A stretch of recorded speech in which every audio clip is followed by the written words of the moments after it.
और अब बात वाराणसी से प्रधानमंत्री नरेंद्र मोदी के नामांकन की। बीजेपी ने इस मौके पर एनडीए के पावर शो में इसको बदल दिया। प्रधानमंत्री के नामांकन में एनडीए के करीब करीब सारे सहयोगी दलों के अध्यक्ष और कई राज्यों के मुख्यमंत्री शामिल हुए। इस शक्ति प्रदर्शन के जरिए बीजेपी ने पूरे देश को अपने दमखम का एक मजबूत संदेश देने की कोशिश की।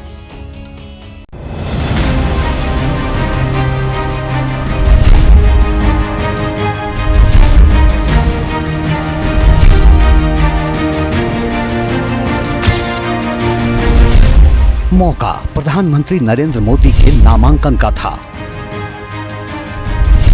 और एक तस्वीर एनडीए के शक्ति प्रदर्शन की भी सामने आई। कुछ लोगों ने पीएम मोदी के इस बार नामांकन को हिंदुस्तान के चुनावी इतिहास का सबसे भव्य नामांकन बताया, तो किसी ने अभूतपूर्व की परिभाषा दी। खास बात तो ये भी कि पूर्वांचल में बीजेपी के जितने सहयोगी हैं, सभी पार्टियों के राष्ट्रीय अध्यक्ष इस यादगार मौके पर मौजूद रहे। एनडीए को सबसे ज्यादा मजबूती हमारे उत्तर प्रदेश में मिली है और इस बार भी यहाँ पांचों दल मिलकर प्रधानमंत्री जी के नेतृत्व में तीसरी बार एनडीए को सबसे ज्यादा मजबूती देने जा रहे हैं और तीसरी बार हमारी सरकार की हैट्रिक लगने जा रही है। साधुओं को कोई सम्मान दिया है, सुरक्षा दिया है, तो आज के दिन में मोदी ने दिया, इसलिए मोदी को 400 पार एनडीए सरकार होगी, हम लोग जिताएंगे। 543 सीटों में जो चुनाव हो रहे हैं, बनारस के लोग सबसे ज्यादा वोट से माननीय प्रधानमंत्री जी को जीता है। मोदी जी को बनारस चुनाव लड़ने से उत्तर प्रदेश योगी जी के नेतृत्व में 80 की 80 सीट जीतेंगे। वाराणसी से चुनाव लड़कर पीएम मोदी सिर्फ पूर्वांचल भर को नहीं साधते, बल्कि कोशिश बिहार तक संदेश देने की होती है। पीएम मोदी नामांकन करने पहुंचे तो बिहार से भी बड़े नेताओं की टोली काशी का नजारा देख रही थी और मोदी का जयकारा सुन रही थी।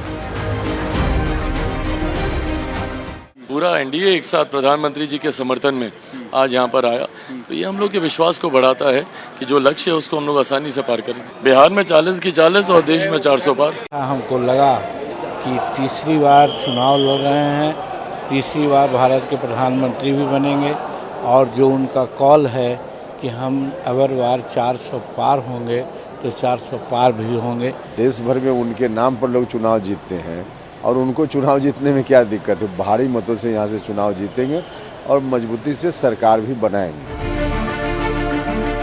न सिर्फ पूर्वांचल और बिहार के सहयोगी, बल्कि बीजेपी शासित कई राज्यों के मुख्यमंत्री अमित शाह और राजनाथ सिंह समेत कई केंद्रीय मंत्री और बीजेपी अध्यक्ष जेपी नड्डा के साथ साथ बड़े बड़े नेता देश की हाई प्रोफाइल सीट पर देश के सबसे बड़े नेता के नामांकन में शामिल हुए।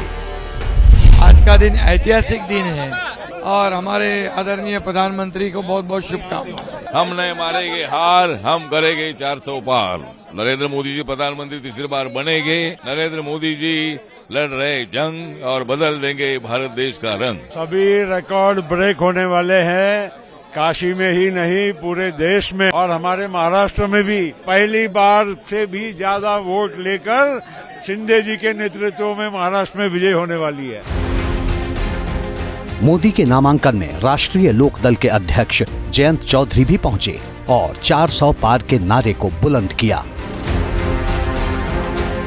देश के लिए जिस विजन के साथ काम हो रहा है उसी दिशा में और मजबूती मिलेगी। बनारस के लोगों से यही उम्मीद है। अब की बार 400 पार का जो नारा है वो कितना सार्थक है, हो पाएगा नहीं हो? बनारस में खड़े होकर बात की जा रही है तो वो सार्थक अपने आप हो जाती है।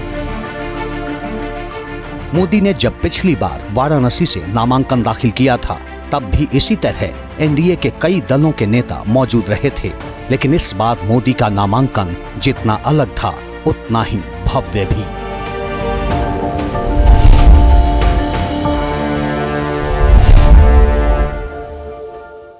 जैसे ही घड़ी का काटा दोपहर 2:30 पे आए, बबीता जी का दिल सास बहू साजिश के लिए मचल जाए।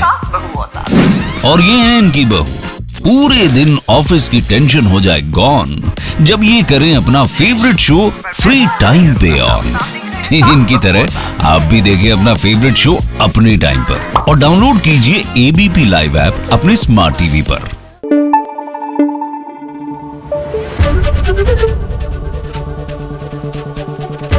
Thank you. एबीपी न्यूज आपको रखे आगे।